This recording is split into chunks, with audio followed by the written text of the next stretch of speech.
पहले अंग्रेजों ने हमको जातियों के बीच बांटा, फिर सियासतदारों ने हमको धर्म के बीच बांट दिया, और अब हम आम खुद लोग अपने आप को भाषा के बीच बांट रहे हैं। हमारा सवाल है उन लोगों से जो कन्नड़, मलयालम और जितनी भी भाषाएं हैं वो थोपना चाहते हैं लोगों के ऊपर, जो लोगों को एक तरीके से टॉर्चर करते हैं कि नहीं आप कन्नड़ बोलिए तभी आप यहाँ काम करेंगी। मतलब महिला, ऑटो ड्राइवर, पेट्रोल पंप, हर जगह ऐसे ऐसे वीडियो सामने आ रहे हैं जहाँ पे लोगों को फोर्स किया जाता है कि आप बोलिए। सर, भाषा हमारे देश की डाइवर्सिटी है, हथियार नहीं है। क्यों आप एक नए युद्ध को जन्म दे रहे हैं? आप कोई एक केस बता दीजिए नॉर्थ इंडिया में जहाँ कोई साउथ इंडिया का व्यक्ति आया हो घूमने और उसे कहा गया हो कि नहीं तुम ये भाषा बोलो। हमारे यहाँ यूपी में सबसे बड़ा धार्मिक डेस्टिनेशन काशी, अयोध्या, मथुरा, तीनों जगह साउथ इंडिया से भर भर के लोग आते हैं। अगर आप जाएंगे तो शायद यहाँ से ज्यादा लोग आपको कभी कभी दिखते हैं। क्या एक व्यक्ति उनमें से उठ के खड़ा होकर ये बोल सकता है कि नॉर्थ इंडिया हम गए थे और वहां पर ये बोला गया कि नहीं आप हिंदी बोलिए तभी आप यहाँ अलाउ होंगे, आपको यहाँ खाना मिलेगा, आपको यहाँ बैठने को मिलेगा, आपको यहाँ होटल मिलेगा? क्या कोई एक ऐसा केस है जो बता सके? ये चीज नहीं है, हम लोग नहीं करते हैं सर, और हमें इस चीज पे बटना नहीं है, और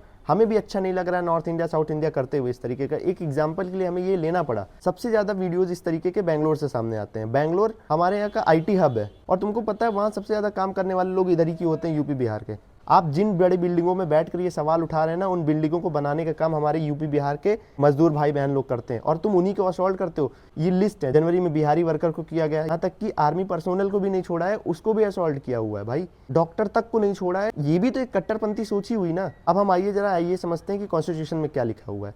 8th शेड्यूल के अकॉर्डिंग हमारे यहाँ 22 ऑफिशियल लैंग्वेज हैं, जो पहले 14 हुआ करती थी उनको बढ़ा के 22 किया गया। क्यों किया गया? हमारे इंडिया की डाइवर्सिटी को दिखाने के लिए, ताकि हर भाषा को एक प्लेटफॉर्म मिल सके, एजुकेशन में उसको लाया जा सके, और यही तो हमारी ताकत है भाई। और अकॉर्डिंग टू आर्टिकल 343 हमारे यहाँ कोई नेशनल लैंग्वेज नहीं है, लेकिन हिंदी और इंग्लिश जो है वो सेंट्रल गवर्नमेंट के लिए काम करने के लिए ये लैंग्वेज बनाई गई। जैसे आप मोदी जी को देखते हैं, हमेशा जब भाषण देते हैं वो तो हिंदी में ही देते हैं, इसीलिए जब आप देखते हैं साउथ इंडिया में वो भाषण देते हैं ना, तो उनके साथ एक ट्रांसलेटर होता है कि वो उस भाषा में पर्टिकुलर रीजन के बोल रहा होता है। पहले हिंदी में बोलते हैं मोदी जी, फिर वो ट्रांसलेट होता है। तो सर, क्यों ऐसा हेट फैलाया जा रहा है भाषा के नाम पर? ये सोचने की जरूरत आपको है। यूपी बिहार के लोग कभी ऐसा नहीं करते हैं। जितने भी टूरिज्म प्लेसेस हैं हमारे यहाँ, आप आके देखिए, अगर कोई एक सवाल उठा दे तब बताइएगा। और फिर तो सवाल आपकी एजुकेशन पे उठता है ना, क्या यही 100% लिटरेसी है केरला? सर, एक और इन्फॉर्मेशन साथ में मैं शेयर कर देता हूँ। पिनराई विजयन जो केरला के मुख्यमंत्री है, वो एक ऐसा लॉ ला रहे हैं वहाँ पर कि वहाँ की स्टेट यूनिवर्सिटीज़ में ना सवाल नहीं उठा सकेगा कोई स्टेट गवर्नमेंट पे। अगर आपको क्रिटिसिज्म करना है तो आप सेंट्रल गवर्नमेंट का सिर्फ कर सकते हैं बस। What is this sir?